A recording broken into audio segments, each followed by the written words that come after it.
Entonces, la primera mamografía que yo decido hacerme es porque siento un abultamiento en mi seno izquierdo.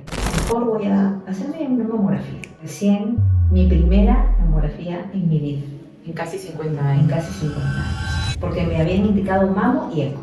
Entonces, al día siguiente fui y me hizo firmar autorización para biopsia. Hicieron la ecografía, la biopsia y arrojó el resultado positivo en neoplasia maligna, ¿no? Hoy por hoy, ¿cuál es tu rutina de autocuidado? No solamente en la parte física, sino también en la parte mental. En la parte mental opté por hacer cosas que me relajen, que el mismo médico me lo indicó. Me puse a pintar, me enamoré de la acuarela, del arte. Ahora leo, antes no leía mucho. Antes me costaba terminar un libro, ahora estoy leyendo. Después de la mastectomía, yo me miré con el espejo. En un inicio, o sea, no me miraba en el espejo, así, ni me miraba, ni dejaba que me miren, ni nada. Pero creo que el ir avanzando en este camino y saber que la vas haciendo, que vas ganando cada pequeña batallita, hace que eso estético que te preocupaba tanto al inicio pase a segundo plano. De la acuarela, del arte, me costaba porque me habían indicado mamo y eco. Después de la mastectomía, yo me peleé con el espejo, mejor voy a hacerme una mamografía. Mi primera pregunta para ti sería, ¿cómo te diste cuenta que querías ser enfermera? ¿Cómo nace eso? Bueno, cuando terminé el colegio, yo tenía claro que quería algo relacionado a la salud. Eso sí lo tenía claro, ¿no? Me gustaba mucho la biología, los cursos de ciencias, etcétera, ¿no?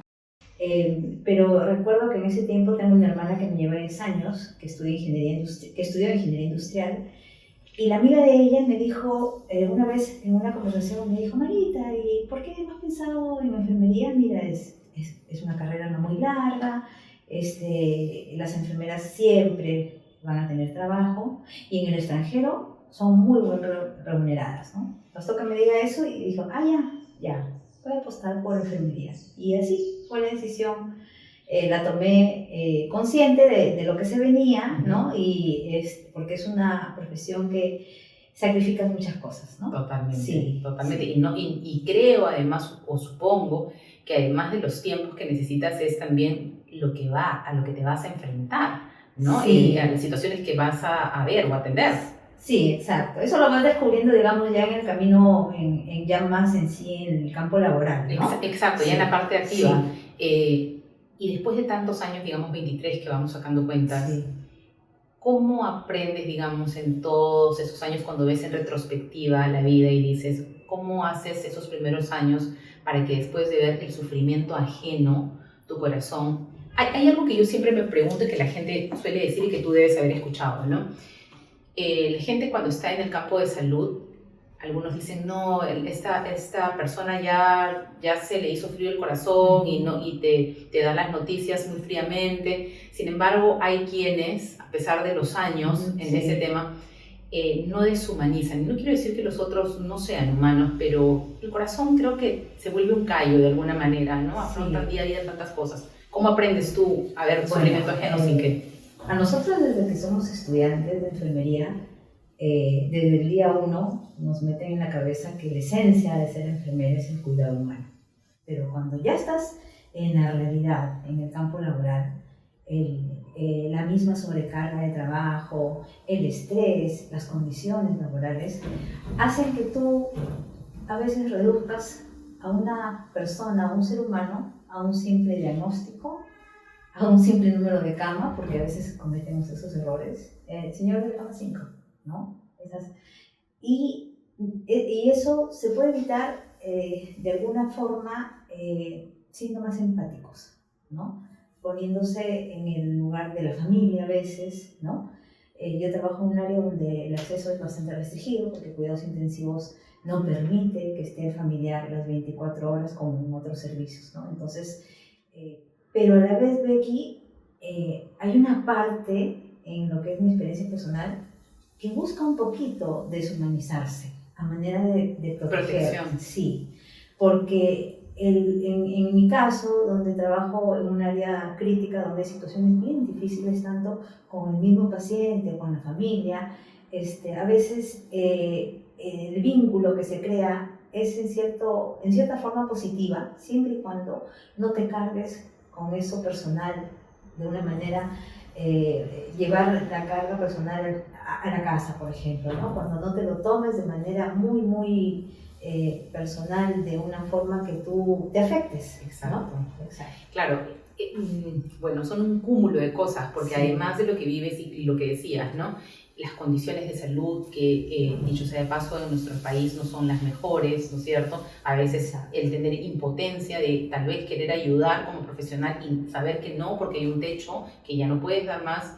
El hecho además de compartir tu vida profesional con una vida familiar que todos la tienen, ¿no? Y que también puedes tener hijos pequeños y estás pensando en si hizo la tarea o en con quién está saliendo o qué está comiendo. Entonces, digamos que hay que partirse en 1000 pedazos. Sí. Y sí, lo que dices es cierto, hay veces, por eso existe la palabra, hay que hacer de tripas corazón, ¿no? Porque si no, te dolería todo el tiempo lo que ves. Sí. Porque tiene una lógica el hecho de que absolutamente la mayor parte de personas que recurren a un hospital o a una clínica o a una posta o a algún lugar de ayuda médica no van felices, Claro. ¿no es cierto? Van por un problema, salvo que sea, digamos, para la luz o una cosa que realmente sí sea un motivo de alegría. Pero en general las enfermedades son motivos de preocupación, incluso un parto, porque hay un riesgo madre-niño. En todo este tiempo, Marita, ¿cuál crees tú que puede haber sido la situación más dura que te ha tocado vivir como enfermera? Mira, la situación más difícil que me ha tocado vivir a mí ha sido tener de paciente a mi madre en la unidad de cuidados intensivos donde yo trabajo. Es muy, emocionalmente es muy agotador, es muy estresante y te pone en un estado muy vulnerable, ¿no? Tenía en ese tiempo, tengo mis colegas que te apoyan, pero es súper difícil trabajar con un familiar muy cercano, no se lo recomiendo ni deseo a nadie, ¿no? Y sobre todo porque como tú eres la profesional, sabes la situación tal cual, ¿no? Sabes si está respondiendo, si está saliendo, y bueno, la realidad inminente y el desenlace lo sabes antes que el resto, ¿no? Es bastante difícil y bueno, eso me enseñó que la vida te pone muchas pruebas, ¿no? Y que todo en esta vida tiene una razón de ser, ¿no? Dios lo quiso así y bueno, para adelante, ¿no? ¿Te tocó despedir a tu madre? Sí, me tocó despedir a mi madre. Sí, es bien triste, ¿no? Pero a la vez bendecida de que pude estar con ella hasta sus últimos momentos, ¿no? Literalmente. Literalmente, sí. Y claro, también, bueno, a mí me ha tocado despedir a papá y a mamá también en situaciones de cáncer, donde también he estado al lado de ellos en su último aliento, no como enfermera, pero sí de alguna manera me da alegría porque de alguna manera cuando empiezas a entender un poco más la muerte como lo que es la extensión de la vida, dices gracias de poder haber estado allí y que ellos por lo menos puedan sujetar tu mano, ¿no? Para como decirte adiós, ¿no? Entonces, esa parte sí te da como tranquilidad. Hay que saber despedirse. Exacto, hay que saber despedirse porque ya luego vas entendiendo, o sea, también tenemos una cultura donde no te enseñan como a lo que la muerte es, ¿no es cierto? Sino, incluso, ni siquiera es tristeza, sino es terror. La muerte muchas veces es significado de terror. Entonces me sorprende realmente aquellas personas que están todos los días de cara con la muerte, como son ustedes, las personas de la salud, ¿no? Porque es desgastante. Sí, ¿no? Si no sabes lidiar con eso, te desgasta. Tú, digamos que en todo este tiempo, Marita, que no son pocos años, ¿qué puedes o qué has visto que tú digas en pacientes que tú digas, pero eso puede haberse evitado, estas cosas se pueden evitar?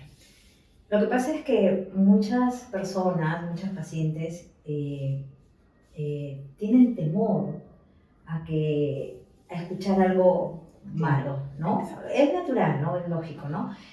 Y a veces cuando una persona siente algo, cree, o mejor dicho, quiere creer, que ya va a mejorar, ¿no? Y acuden a la ayuda o al especialista cuando la situación está ya complicándose, ¿no? Y a veces es demasiado tarde, ¿no? Sí, muchas veces he visto casos que llegan pacientes cuando ya no hay nada que hacer. Y no te hablo de un cáncer, ¿no? Te hablo de cosas de repente que hubiesen tenido una resolución mucho más rápida si es que se hubiese actuado a tiempo. El tiempo determina todo. Sí, de hecho, lo que dices es bien importante, porque yo tengo amigas que me dicen, no me importa, yo no quiero saber, el día que me muera yo, yo no quiero no quiero pasar consultas, no quiero que me digan nada, yo si me muero, ¿no? Entonces, sí, claro, detrás de todo esto está lejana la valentía, ¿no? Sino más bien el miedo de querer decir, no, o sea, necesito hacerme un preventivo. Definitivamente a lo largo de la vida también entiendes, o por lo menos yo creo, la verdad, en mi parte espiritual, que de alguna manera nos vamos a ir en el momento en que tenemos que irnos. Sin embargo, creo también que eso no me da como mi lucecita verde para decir, bueno, entonces hago lo que quiero. Si no quiero transitar esta etapa de mi vida, sea cual sea, de la mejor manera, ¿no? Porque, claro, hay muchos aspectos en la vida en que la gente dice, dejen vivir, porque los estresamos mucho pensando en aquello. No hay que pensar, simplemente hay que quizá, y digo quizá, cuidarse un poco más, ¿no? Fijarse un poco más en uno, ¿no? Entonces sí, definitivamente eso es lo que no solemos ir a un preventivo, es lo que tú podrías decir, no solemos anticiparnos a aquello. Exacto. Pero claro, deberíamos ir a un preventivo aún cuando no nos duele nada. Es que tú sabes que no tenemos esa cultura, no. Ese es el problema. ¿No? Nosotros acá, bueno, al menos en este país, no vamos al médico cuando estamos sanos. No. Vamos al médico cuando ya algo nos molesta. No hay esa cultura de prevención, ¿no? Correcto. Y a veces con la prevención es la clave de todo, ¿no? Incluso, mira, para cualquier enfermedad, ¿cómo previenes? ¿O qué es lo que marca la diferencia en una persona sana o enferma? Tan simple como la actividad física, el ejercicio. El ejercicio está comprobado que retarda el envejecimiento, retarda la demencia senil, te ayuda a lograr el bienestar en general, ¿no? Reduce el riesgo de obesidad, diabetes, enfermedades cardíacas. Entonces, algo tan simple como moverse, que, ojo, pasados los 40 tenemos que hacerlo más que cuando teníamos nuestros 20 o 30, ¿no? Entonces, la actividad física es fundamental. Y sí, es cierto que definitivamente la gente no hace preventivos porque no solemos, como tú bien dices, ir cuando estamos sanos. O sea, claro, algo nos duele, vamos. Pero aparte también hay un tema de que yo creo de que, y hablo por Perú o por la gente que conozco, nos automedicamos mucho. Sí, o sea, de pronto todos somos médicos, ¿no? Sí. Y de alguna manera eso tampoco puede estar bien, ¿no? No, definitivamente no. Definitivamente no, pero tenemos la cultura de automedicarnos y que además hay el expendio de ciertas medicinas libremente también, ¿no? Claro, tenemos la facilidad, pero ese consumo, digamos, podría también afectar a nuestro cuerpo. Claro, porque a veces puedes enmascarar cosas que requieren atención especializada, ¿no? Exacto, exacto. Marita, luego de ver todo esto, todos estos años, entonces, los diagnósticos, las cosas que pueden haberse evitado, los problemas de otros, el sufrimiento, ¿cómo viene la parte en ti que luego de vivir tantos años como enfermera atendiendo a otros pacientes, tú pasas a ser ese paciente? Digamos, ¿cómo recibes esa noticia? Y si además crees que el saber sobre medicina pudo haberte ayudado o afectado más en esa noticia. Cuéntame un poco. Mira, te voy a ser bien sincera. Y hay un dicho que dice, casa de herrero, cuchillo de palo. Yo estaba a punto de cumplir mis 49 años, y no tenía una mamografía control. ¿Puedes creer? No. Imagínate, siendo enfermera. Entonces, la primera mamografía que yo decido hacerme es porque siento un abultamiento en mi seno izquierdo, ¿no? Entonces, fue un día que salí de guardia. Perdón que te corté, en un día cotidiano. En un día cotidiano, sí, que sentí y dije, ya, bueno, de repente ya pasa. A la semana, nuevamente, no, dije, mejor voy a hacerme una mamografía. Recién, mi primera mamografía en mi vida. En casi 50 años. En casi 50 años. años. Entonces salí de turno, recuerdo, me hice la mamografía y bueno, como somos compañeros de trabajo, los tecnólogos de rayos, uno de ellos era una compañera, me dijo, Marita, no te cambies, voy a llamar a la doctora. Dije, uy, dije, entonces vino la doctora y hablaban entre ellas y le escuchaba que le decía, repítele acá, entonces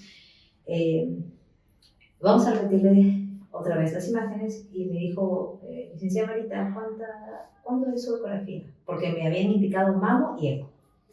Dije, miércoles, doctora, por si estábamos un viernes. No, me dice, vienes mañana a hacerte tu eco. Otra vez mis antenitas ya me decían que esto no estaba bien, ¿no? Entonces al día siguiente fui y me hizo firmar autorización para biopsia de una vez, ¿no? Y bueno, ese fue el inicio de todo. Hicieron la ecografía, me tomaron la biopsia y arrojó el resultado positivo en neoplasia maligna, ¿no? Entonces eso sucedió en cuestión de días, gracias a Dios, porque cuando eres personal de salud tienes compañeros, colegas que te ayudan, ¿no? Entonces yo desde el día 1, Becky, que yo supe que tenía una biopsia positiva maligna, he sido bendecida porque se han puesto muchos ángeles en mi camino. No sabía qué hacer, ¿no? Entonces tuve la orientación de dos amigas muy cercanas en el trabajo, de mi familia también, pero básicamente las primeras personas que me dieron la ayuda fueron dos compañeros de trabajo que me dijeron, bueno, lo que sigue es esto, ¿no? Y ahí empezó todo. Al principio, mentalmente me resistía, ¿no? O sea, yo en ese momento, Claro, como tranquila, ni una lágrima, tranquila, o sea, ya, tengo cáncer, ok, ya, a lo hecho pecho. Vamos ¿qué tengo que hacer? Entonces, bueno, gracias a Dios cuento con un buen seguro, que eso es importante, ¿no? En este país realmente es importante. Entonces, a tomar acción lo más rápido, ¿no? Hasta ahí todo estaba bien. Contactos, oncólogo tal, mastólogo tal, y todo se dio, pero yo me fui a Lima, porque todo mi tratamiento me he hecho en Lima, con una mochila por una semana. No vine después de 2 meses. Digamos que ¿Ya? 2 meses. Sí. Digamos que en ese entonces, Sí. porque todo entiendo que fue muy violento desde que te lo dijeron hasta que ya estabas en Lima, Claro. Lo tomas tranquila, pero... Sí, hasta ese momento tranquila. Es más, conversé con mi esposo y dije, bueno, ok, si hay que hacer algo, 1 o 2, primero en mi vida, ¿no? Entonces me refería a la mastectomía en Claro. sí, ¿no? Entonces, bueno, llegó el día, llegó el cirujano y una cosa es decirlo y otra muy distinta, que soy bien honesta, es tener al cirujano enfrente tuyo que te dice, ok, Marita, tiene que ser una mastectomía radical izquierda, el sábado te operamos. Salí de la consulta y ahí recién me di cuenta en dónde estaba, ¿no? O sea, cuál era la realidad. Esa ha sido, Becky, la única vez que yo me desarmé y lloré como niña. Me fui a mi casa y lloré así, exageradamente a modo tendido, porque aparte que es una parte tuya tan íntima, tan femenina y cuesta mucho. Luego, lo que venía, a pesar de ser personal de salud, lo que venía para mí fue totalmente desconocido. La rehabilitación, la cirugía en sí, ¿no? Yo trabajo en intensivos, oncología no es mi campo, el tipo de quimio que se me venía encima, entonces todo eso me ha costado, ¿no? Es un proceso. Claro, y es un proceso además en el que por más que tú no sabías muchas cosas de ello, a la vez sabes mucho. Exacto, también, ¿no? Sí. Tu familia, Sí. ¿cómo recibe esto? ¿Decides contárselo? Digamos, Claro. niños pequeños. Sí, ¿no? Entonces cuando yo me entero del diagnóstico, respondiendo a tu pregunta anterior que decía si me ayudó o no saber o ser personal de salud, sí. Yo recuerdo que en la primera entrevista que tuve con el que es mi oncólogo hasta ahorita, me preguntó, ¿no? ¿A qué te dedicas? No, yo soy enfermera. Ah, ya. Bueno, entonces te voy a decir una cosa. ¿No te quieres morir? vas a hacer lo que yo te diga, tu cáncer es agresivo y te voy a poner una bomba, así, tal cual, sin filtro, sin anestesia.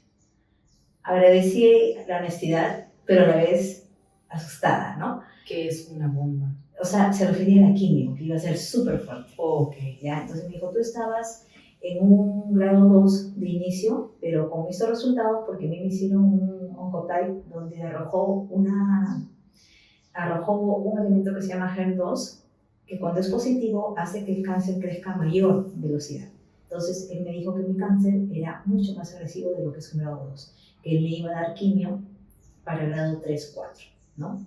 Y efectivamente fue una bomba, ¿no? Gracias a Dios no he sentido mucho los estragos. No sé si soy muy fuerte, porque el doctor me dijo que era un güey, pero no he sabido que son náuseas ni malestar en la cama. Gracias a Dios, en ese sentido también bastante bendecida. Unas son de cal y otras de arena, como sí, dicen, ¿no? Exacto, ¿no? O sea, te da un... Sí. Bueno, al inicio es difícil, ¿no? Con lo de la mastectomía, luego viene lo del cabello, que es otro tema, ¿no? Porque no solo es el cabello, es la pestaña, la ceja, es todo, ¿no? Eso, también a lidiar con eso, también, ¿no? Porque uno es ser humano, ¿no? Y de por sí las mujeres tenemos ese lado vanidoso, ¿no? Entonces de pronto te ves al espejo y no tienes cabello. Va a crecer, ¿no? Eso, pero igual hay momentos en que en mis 4 paredes he llorado, Becky. No puedes imaginar. Sí. Es que nos enseñan de alguna manera, en primer lugar, que las emociones muchas veces hay que reprimirlas, o nos enseñan a mirarnos de una manera a veces ficticia, ¿no? Esta sociedad. Cuando miras para adentro, digamos, en todo este proceso que comienza, ¿qué empiezas a descubrir o a redescubrir de ti, más allá del cabello, más allá del seno, más allá de una mastectomía que debe haber sido realmente, y me pongo en tu lugar, he tenido otro tipo de tumoraciones, nada comparado con lo tuyo, pero sí uno se asusta y uno inevitablemente se pregunta, ¿por qué a mí? Claro. ¿No es cierto? Mira, esa pregunta que te has hecho, yo agradezco que no me la hice nunca. No, simplemente creo que fue mi fe o mis ganas o mi actitud, no sé. Pero no, simplemente empecé por aceptar. Y de ahí parte todo, porque la actitud es súper importante. Lo es todo. Lo es todo, ¿no? Y lo he visto en amigas, lo he visto en personas cercanas, lo he visto en los pacientes. De la actitud parte todo, ¿no? Como tú te lo tomes. Y lo primero que pensé, bueno, tengo un hijo chiquito, ¿no? Tengo 3 hijos hermosos, pero tengo un chiquito que me puse en la situación de que si no estoy, ¿cómo hacemos, no? Entonces, con esas ganas, lo primero que me hizo descubrir o redescubrir el cáncer es, crecí mucho en mi amor propio. Aprender a cuidarme, a valorar mi cuerpo, a cuidar mi salud, ¿no? Eso es lo que yo le agradezco en cierta manera al cáncer. Otra cosa que me dio el cáncer fue lo que te decía hace un rato, tiempo, ¿no? Tiempo para reconectarme con gente hermosa que se ha portado conmigo en este proceso de una manera que jamás imaginé. Amigas entrañables que no veía hace mucho tiempo, pero que a la hora de la hora, ahí estuvieron, ¿no? También el cáncer me ha dado la oportunidad de enamorarme de la acuarela, de pintar, me metí a clases de caligrafía durante mi rehabilitación porque yo no tenía idea que después de la cirugía, de la mastectomía, venía toda la parte de rehabilitar el brazo, ¿no? Yo salí con el brazo literalmente pegado al cuerpo, ¿no? Y todos meses de rehabilitar. Entonces, me dio el tiempo para pensar, ¿no? El cáncer me ha hecho ponerme en pausa, andaba muy alborotada, ¿no? Sí, entonces eso es importante porque a veces uno tiene que disfrutar de las cosas, ¿no? Del descanso mismo, ¿no?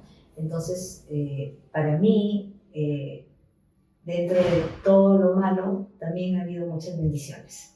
Totalmente. Yo siempre digo y que con lo que te contaba del cáncer de papá y de mamá, el cáncer con lo monstruoso que podría ser realmente te da tiempo. El cáncer te prepara, Sí. te enseña, es como, ok, tienes algo malo, pero es como un gran, ok, es algo malo, pero mira todo el tiempo que te estoy dando para que aprendas y te adaptes y salgas. Y lo que dices es totalmente cierto, pero hay algo cierto también. No todos somos iguales y no todos la Sí, vivimos claro. igual, ¿no es cierto? Muchas veces nos intuimos muy fuertes y luego llega algo desgarrador que te tumba, ¿no? O muchas veces somos, digamos, un poco más suaves en nuestro día a día o en nuestro día cotidiano y cuando se nos presenta algo fuerte nos sale un guerrero de adentro, ¿no? Y de verdad, Marita, me alegro que tú lo hayas superado de esa manera porque no venimos, como te lo decía fuera de grabación, a enseñarle o a tratar de imponerle nuestras formas a nadie, pero sí a que nuestra vivencia pueda intentar ser de apoyo para alguien que pasa esto, Claro. ¿no es cierto?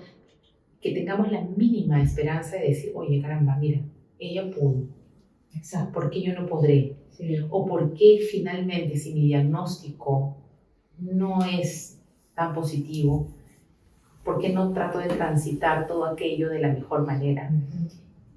Y otra de las cosas importantes que rescato de lo que me dices es, empecé a mirarme, empecé a valorar, empecé a cuidar mi cuerpo, ¿no?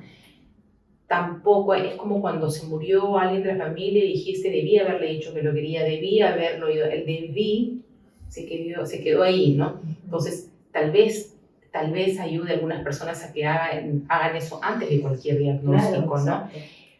Pero sí, yo digamos que sí me he hecho mamografías.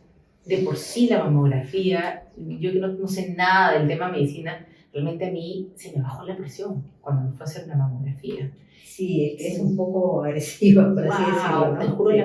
la primera vez que me la hice, lloraba y lloraba. Tanto que la enfermera, que fue una dosis, una chica hermosa, me dijo, no se preocupe, voy a tomarle la presión y luego continuamos, porque es que yo lloraba y lloraba, sentía que, o sea, tenía medio seno metido dentro de una máquina, o todo el seno completo, y bajaban, y póngase así, y presionaban por aquí, presionaban por acá, y yo me sentí vulnerable, y entendiendo que la vida a veces es chiquitita, ¿no? Sí. Es un ratito y que, como bien dices tú, a veces tenemos que frenar, ¿no?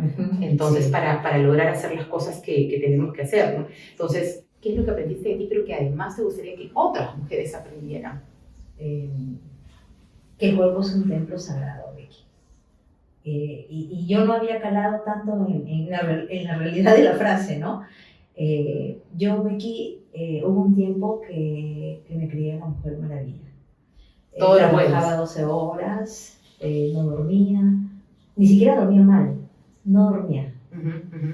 Entonces, yo creo que a veces uno peca de darle mucho al trabajo. Tengo una afición que empezó como un hobby bonito y después que es hermoso, además, y que eres una capazota. se hizo, pero eso se hizo un estrés después, me cargó y yo no me daba cuenta, ¿no? Como te digo, dormía súper mal, no me daba cuenta de cómo me estaba haciendo daño a mí misma, no estaba saboteando mi cuerpo y el cuerpo habla, Becky. Totalmente. ¿No? Y entonces en algún momento yo creo que esto fue un stop, pero así, un stop. Me lo mandaron así. Exacto, ¿no? Y uno, a veces uno no entiende cuando dicen que el universo o Dios o quien sea en quien tú crees te pone las cosas buenas. ¿No quieres entender? Te lo hago entender. Incluso me acuerdo que en mi consulta con el mastólogo me dijo antecedentes, mamá, abuela, tía. No, le dije, doctor, soy la primera en mi familia. Me dijo, ¿y a qué te dedicas? Y le conté, ¿no? Me dijo, ahí está, pues, ¿no? No está científicamente comprobado, pero el estrés, el dormir pocas horas, todo eso te baja las defensas. Entonces, se traduce, en mi caso, brota como un cáncer, ¿no? Entonces, ahora yo valoro mucho eso, ¿no? Cuidarse, dormir bien, ¿no? Hacer ejercicio, tomar agua, etcétera, ¿no? Entonces, es importantísimo porque nos tiene que pasar para llegar a ser conscientes, pero a la vez, ahora yo tengo una misión, ¿no? Que en algún momento, cuando alguien que yo quiero o alguien cercano a mí pase por esto, ahí voy a estar, como lo estuvieron en algún momento dos amigas muy cercanas que habían pasado por lo mismo y me dijeron, ¿no? Algún día tú vas a hacer lo que yo estoy diciendo contigo, ¿no? Esta es nuestra misión, ¿no? Todas las que nos ponemos el lazo rosado tenemos una misión. Sí, definitivamente ayuda a entender la vida. Ponernos en situaciones tan difíciles te ayuda a entender la vida totalmente de otra manera. Sí, claro, ya sea que lo has sí. vivido en carne propia o que lo has vivido por seres que amas, ¿no? Te ayuda a ver la perspectiva de la vida totalmente de otra manera. Claro. Pero sí creo que la salud mental juega un papel rotundo en nuestra vida, ¿no? Sé de casos que el cáncer ha brotado después de haber recibido una noticia impactante o de haber pasado situaciones de estrés increíbles, de personas que han estado totalmente sanas, incluso pasando chequeos y todo, porque dicen, y esta parte clínica no la sé, no la he estudiado, no sé si científicamente está comprobado, que tenemos de repente la enfermedad allí dormida y que una actividad fuerte emocional puede hacer que esta aparezca, ¿no? Lo sé de mucha gente, lo he vivido de amigos cercanos que no estaban enfermos y recibieron una noticia impactante y en poco tiempo fueron diagnosticados con cáncer, ¿no? No quiero decir que no lo hayan tenido, pero quiero decir que, digamos, estaba dormido hasta cierto punto y estos nervios, porque claro, el cuerpo segrega miles de cosas cuando uno entra en un shock fuerte, ¿no? En la parte mental, como te digo, opté por hacer cosas que me relajen, que el mismo médico me lo indicó, ¿no? Me puse a pintar, me enamoré por ahí de la acuarela, del arte, que siempre, toda la vida me ha gustado, pero era ese hobby que nunca tenía tiempo para hacerlo, ¿no? Lo mismo la lectura, ¿no? Ahora leo, antes no leía mucho, antes me costaba terminar un libro, ahora estoy leyendo. Qué bueno, sí, eso lo super aplaudo. Sí, estoy leyendo. Y bueno, y mi fe, ¿no? Mi fe, ¿no? Yo tengo que agradecer que desde el día 1 cerré los ojos y me entregué totalmente. Y una parte de mí, aunque no lo creas, así muy adentro, te dice, tú sales. No sé si te ha pasado. Así como de repente en algún momento si las cosas se complicaban, también me iba a decir, aquí no la haces, anda arreglando las cosas que de esta no sales, ¿no? Pero una parte de mí muy adentro me decía, sí la haces. Y por eso, creo yo, le puse la mejor actitud que le pude poner, ¿no? Entonces, me lo dicen la gente, yo te veo muy bien, te veo, Marita, estás... Yo nunca hubiera creído que, o sea, realmente yo no soy muy metida en la vida de la otra gente, solamente sé, y lo que hablas de la fe, para la gente que quiere o no quiere tener fe, en mi caso, yo tengo muchísima fe, y eso para mí es mi catalizador de cualquier cosa. Realmente para mí la fe es lo máximo. El orar para mí en tranquilidad, en silencio, me lo da todo. Pero si no me lo hubieras dicho, porque no soy de ir a buscar, digamos, la idea de ¿y qué tuvo? Parece que hubieras tenido nada. O sea, te veo exactamente igual que siempre te he visto. Entonces, realmente me impresiona. ¿Sabes qué? Una amiga me dijo una vez, Marita, ¿por qué no te mandas a hacer una peluca? Me dijo, porque te juro que si no es por el turbante, nadie se entera, nadie sabe, porque yo en un inicio usaba mis turbantes, ¿no? Entonces, y me costaba también, no creas, lo de la peluca. Fue un mate de risa irse a probar las 20.000 pelucas con mi hermana mayor, que ha sido mi alma compañera en este camino, ¿no? Y ya poco a poco... Claro, es la aceptación de todo nuevo. Es la aceptación de todo nuevo, ¿no? Y de aceptarme a mí tal cual, ¿no? Incluso yo te voy a decir, Becky, después de la mastectomía, yo me peleé con el espejo. En un inicio, o sea, no me miraba en el espejo, así, ni me miraba, ni dejaba que me miren, ni nada, ¿no?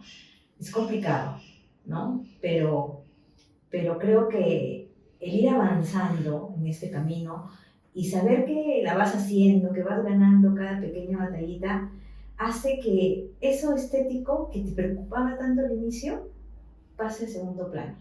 Y obviamente con el apoyo, el amor de los que tienes cerca, ¿no? Eso es básico también, ¿no? Y bueno, y ahora con todos los avances en cirugía estética reconstructiva, pues lo que no estaba en su sitio ahora va a estar nuevamente y mejor. Exacto. En ese camino estoy. Y lo aplaudo, porque, Sí. ¿sabes? El tema aquí va más allá de cómo, de la no necesidad de tener que juzgar a otro, ¿me entiendes? Sino de que, pues, la que quiere antes de cualquier cosa operarse o hacerse o arreglarse, está bien. Digamos que lo que creo que el ser humano tiene que tener es conciencia de qué lo hace y por qué lo hace y qué te está haciendo sentir aquello que haces, ¿no es cierto? Entonces, pero también hay algo cierto, somos más que un par de senos, somos Exacto, mucho sí. más que todo aquello y Sí. seguimos, ¿no? Mi médico a mí me decía, tú eres la miedosa más valiente que existe, porque yo sí debo de afirmar Claro. que yo sí tenía miedo. Sin embargo, decía, bueno, tengo que hacerlo. O sea, me tienen que sacar lo que me tengan que sacar adentro, pues sáquenlo. ¿No es cierto? Porque, ¿qué más da? La cuestión es vivir finalmente, ¿no? Y tratar de vivir feliz. Y entender nosotras, y hablamos de nuestro género, del cual me siento muy orgullosa en la mayor parte del tiempo, es que ese poder del que tanto nos hablan hoy, lo hemos tenido siempre, ¿no es cierto? Nosotras siempre sabemos salir adelante del pozo más profundo, ¿no? Entonces me hace sentir muy orgullosa realmente que podamos, que lo veamos en una perspectiva no siempre de positivismo, porque no siempre se puede ser positivo. Y también hay que aceptar en que incluso la tristeza es saludable muchas veces para curarnos y para entender el proceso. Está bonito estar triste, está bien estar triste un ratito, ¿no? Y luego sí restarle un poco de importancia y empezar a ver qué hacemos, ¿no? Y seguir, porque definitivamente yo siempre le digo a mis hijos, la vida es para machos, no para muchos, ¿no? Sí. Entonces somos para aquellos que realmente queremos atravesar todo este camino que representa el hecho de vivir, que no es poca cosa, Claro. ¿no? Que no es poca cosa y hacerlo de la mejor manera. Ni siquiera voy a decir felices, porque la felicidad es algo abstracto, ¿no? Es para ti es distinta la felicidad que para mí. Entonces, y está bien, y en eso, en ese engranaje poder amalgamarnos y decir, qué bien, te deseo que estés súper bien, me encanta que estés súper bien, realmente has hecho, Marita, que sentimientos regresen a mí sobre las cosas que se viven, ¿no? Y sobre el que podamos entender que esas experiencias no solamente de enfermedad y que no habría que esperarlas, sino que entendamos los seres humanos que hay que frenar por nosotros mismos, ¿no es cierto? Y aprender a ver la vida, a mirarla, ¿no es cierto? A veces pasamos, cuando converso con otras personas, o cuando camino por la calle, la gente pasa por tu lado y no se mira, no se saluda, no nada. Sí, ¿no? En cosas tan pequeñas. Hay que aprender un poquito a caminar en cámara lenta. En cámara lenta. Sí, porque andamos tan ocupados. Y nosotros las mujeres de por sí somos multifacéticas, ¿no? Nos metemos en todo. Sí, en cosas Tú te vas al trabajo pensando en la casa, en la cocina, en lo de mañana, en lo de pasado, ¿no? Entonces, eso también te carga. Claro que ¿no? sí. Entonces hay que aprender a desprender un poco por uno misma, ¿no? Para cuidarse, ¿no? Me cuesta, Becky, no creas, soy muy lechucera, me cuesta acostarme temprano. Entonces yo trato, ese es un hábito que quiero mejorar porque el sueño es reparador. A lo que a mí me funciona muy bien, ya te lo digo, es que aprendí a hacerlo porque, claro, yo trabajo un poco con redes sociales, tú lo sabes, y era el teléfono, ¿no? El teléfono lo dejo en otra habitación, es más, lo dejo en mi baño, ¿ok? Adiós teléfono, eso te quita, no sabes el peso que te quita. Y lo otro es apagar la televisión. Y si ya no te quieres dormir por las buenas, pues te pones a rezar el Padre Nuestro que es bien rosario y te duermes, porque te duermes. O sea, eso a mí me funciona perfecto y me quedo seca. Yo sí soy una abuela, yo me duermo 8:30 de la noche porque el otro día me despierto, mis hijos me dicen, mamá, ¿cómo puedes dormir tan temprano? Pero es que yo ya tengo el ojo colgado, a las 8:30, 9 ya tengo el ojo y ahorita ya empecé a sudar, por favor, siempre digo, es la menopausia. Entonces, Marita, mi última pregunta para ti es, bueno, ahora estás en un receso con el trabajo, ¿no es cierto? Sí.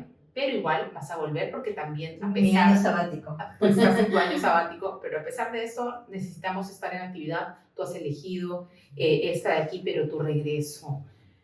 ¿cómo sientes que cambia o que ha cambiado tu perspectiva frente a ahora volver a cuidar pacientes? Definitivamente la óptica es otra, ¿no?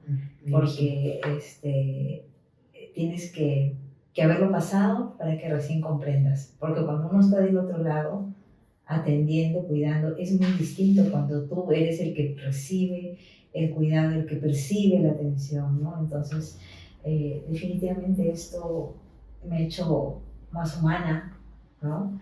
Me va a permitir cuidar o atender a alguien con mayor conciencia, Becky, que es lo importante, ¿no? Porque siempre tachan a veces al personal de salud que actúa o trabaja en automático, ¿no? Y eso pasa muchas veces por lo que te lo había dicho, ¿no? Las condiciones laborales, el estrés, el vivir el día a día así, todo apurado, ¿no? Pero definitivamente yo al cáncer le voy a agradecer toda mi vida el que me haya permitido hacer una pausa y decir, quiérete más, cuídate más, porque si tú no lo haces, ¿quién, no? Exacto. Puedes tener mucha gente que te ame y definitivamente tenemos gente que nos ama, pero las únicas personas que podemos ver por nosotros somos nosotros mismos. Sí. Sí, definitivamente es así y hay más incluso en ello, en entender que somos más que un número de cama, en que somos más que el vecino de al lado, en que somos más que la chica de allá. Somos seres humanos, somos personas, somos gente que tenemos realidades diferentes y que a pesar de que las personas que están en salud, que muchas veces las etiquetamos como descorazonados, también tienen vidas personales y también atraviesan problemas personales, ¿no? Y uno no sabe, ¿no? No sabe la realidad de cada uno. No lo sabes porque a veces uno llega desesperado. Yo te digo de que, claro, ponerse en el zapato de otro no es un ejercicio que hagamos por lo general, simplemente a veces vemos por nuestro lado. Yo siempre digo que hasta que no te toca, no puedes pasarlo, ¿me entiendes? Entonces, la gente no tiene esa habilidad de ponerse en el lugar de otro. Te tiene que pasar para que recién digas, ¿no? Sí. Entonces, eso es algo que de repente deberíamos de practicar, incluso cuando decimos algo a una persona o cuando hacemos algo, ponernos en la operación simple de 5 segundos de decir, me gustaría que a mí me hicieran esto, me gustaría que me hubieran respondido de esta manera, me gustaría haber afectado a esta persona. Y no, definitivamente no es así, pero entiendo también la parte de protegerse, ¿no? Mentalmente y sentimentalmente, y no llevar el problema a casa porque eso termina afectándonos también. Hay muchas aristas en esto. Marita, te agradezco un montón. Ha sido totalmente emocionante, lindo conversar contigo y de verdad, de corazón, sabes que te deseo lo mejor. Gracias. Y nada, espero que tengamos una nueva conversación para que me cuentes sobre los cuadros en acuarela que estás pintando. Claro que sí. Un abrazo a todos y nos vemos en el próximo Gurú de Nada. Un abrazo.